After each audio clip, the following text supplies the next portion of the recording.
You speak of other worlds emerging into the greater community. Can you speak of successes and failures which might have bearing on our situation? There have been successes or we would not be here. In my case, as the speaker for our group, the world had already been greatly infiltrated before we realized the situation at hand. Our education was prompted by the arrival of a group such as ourselves, providing insight and information about our situation. We had alien resource traders in our world interacting with our government. Those who were in power at that time were persuaded that trade and commerce would be beneficial to us, for we were beginning to experience resource depletion. Though our race was united, unlike your own, we began to be wholly dependent upon the new technology and opportunities that were being presented to us. And yet as this occurred, there was a shift in the center of power. We were becoming the clients. The visitors were becoming the providers. As time went on, terms and restrictions were placed upon us, subtly at first. Our religious focus and beliefs were also influenced by the visitors, who showed interest in our spiritual values, but who wished to give us a new understanding, an understanding based upon the collective, based upon the cooperation of minds thinking alike in unison with each other. This was presented to our race as an expression of spirituality and achievement. Some were persuaded, and yet because we were well advised from our allies beyond our world, allies such as ourselves, we began to mount a resistance movement, and over time, were able to force the visitors to leave our world. Since that time, we have learned a great deal about the greater community. The trade that we maintain is very selective, with only a few other nations. We have been able to avoid the collectives, and that has preserved our freedom. And yet our success was difficult to achieve, for there were many of us who had to die in the face of this conflict. Ours is a story of success, but not without cost. There are others in our group who have experienced similar difficulties in their interaction with intervening powers in the greater community. And yet because we eventually learned to travel beyond our borders, we gained alliance with one another. We were able to learn what spirituality means in the greater community. And the unseen ones, who serve our world as well, helped us in this regard to make the great transition from isolation to greater community awareness. Yet there have been many failures that we are aware of. Cultures where the indigenous peoples had not established personal freedom, or had not tasted the fruits of cooperation, even though they were advancing technologically, did not have a foundation to establish their own independence in the universe. Their ability to resist the collectives was very limited. Induced by promises of greater power, greater technology and greater wealth, and induced by the seeming benefits of trade in the greater community, their center of power left their world. In the end, they became wholly dependent upon those who supplied them, and who gained control of their resources and their infrastructures. Surely you can imagine how this could be the case. Even within your own world, according to your history, you have seen smaller nations fall under the domination of greater ones. You can see this even today. Therefore, these ideas are not wholly foreign to you. In the greater community, as in your world, the strong will dominate the weak, if they can. This is a reality of life everywhere. And it is for this reason that we are encouraging your awareness and your preparation, in order that you may become strong, and your self-determination may grow.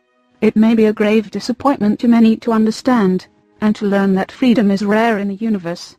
As nations become stronger and more technological, they require greater and greater uniformity and compliance amongst their peoples.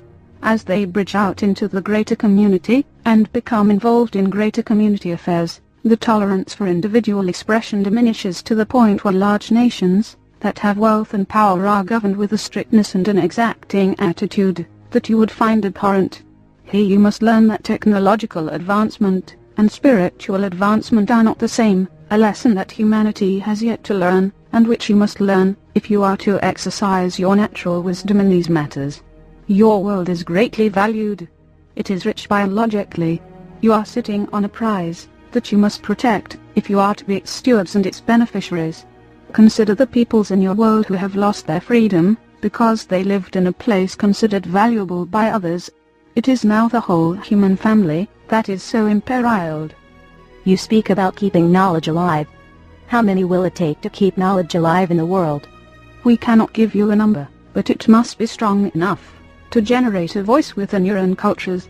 If this message can only be received by a few, they will not have this voice or the strength. Here they must share their wisdom. It cannot be purely for their own edification. Many more must learn of this message, many more than can receive it today. Is there a danger in presenting this message? There is always a danger in presenting the truth, not only in your world, but elsewhere. People gain advantage from the circumstances as they currently exist. The visitors will offer advantage to those in power who can receive them, and who are not strong in knowledge. People become accustomed to these advantages and build their lives upon them.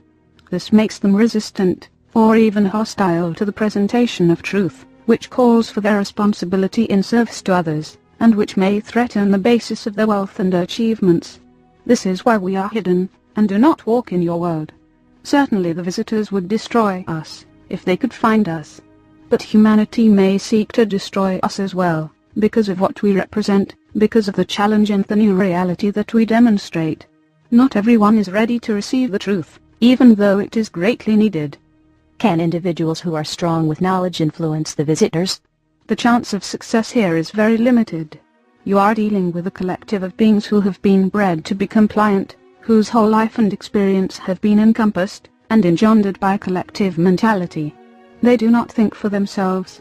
For this reason, we do not feel that you can influence them. There are few amongst the human family who have the strength to do this, and even here the possibility for success would be very limited. So the answer must be no.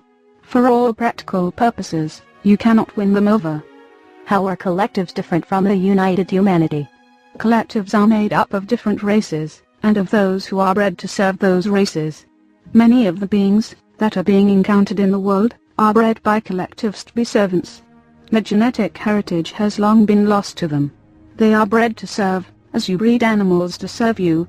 The human cooperation that we are promoting is a cooperation that preserves the self-determination of individuals, and provides a position of strength from which humanity can interact, not only with the collectives, but with others who will visit your shores in the future. A collective is based upon one belief, one set of principles and one authority. Its emphasis is complete allegiance to an idea or an ideal. Not only is this engendered in the education of your visitors, but in their genetic code as well. That is why they behave in the ways that they do. This is both their strength and their weakness. They have great strength in the mental environment, because their minds are united. But they are weak, because they cannot think for themselves. They cannot deal with complexities or adversity very successfully. A man or woman of knowledge would be incomprehensible to them. Humanity must unite to preserve its freedom, but this is a very different establishment from the creation of a collective. We call them collectives, because they are collectives of different races and nationalities. Collectives are not one race. Though there are many races in the greater community that are ruled by a dominant authority, a collective is an organization that spans beyond the allegiance of one race to its own world. Collectives can have great power. Yet because there are many collectives, they tend to compete with one another, which prevents any one of them from becoming dominant. Also, various nations in the greater community have long-standing disputes with one another, which are difficult to bridge. Perhaps they have competed for a long time for the same resources. Perhaps they compete with one another to sell the resources that they have. Yet a collective is a different matter. As we are saying here, it is not based upon one race and one world. They are the result of conquest and domination. That is why your visitors are comprised of different races of beings at different levels of authority and command.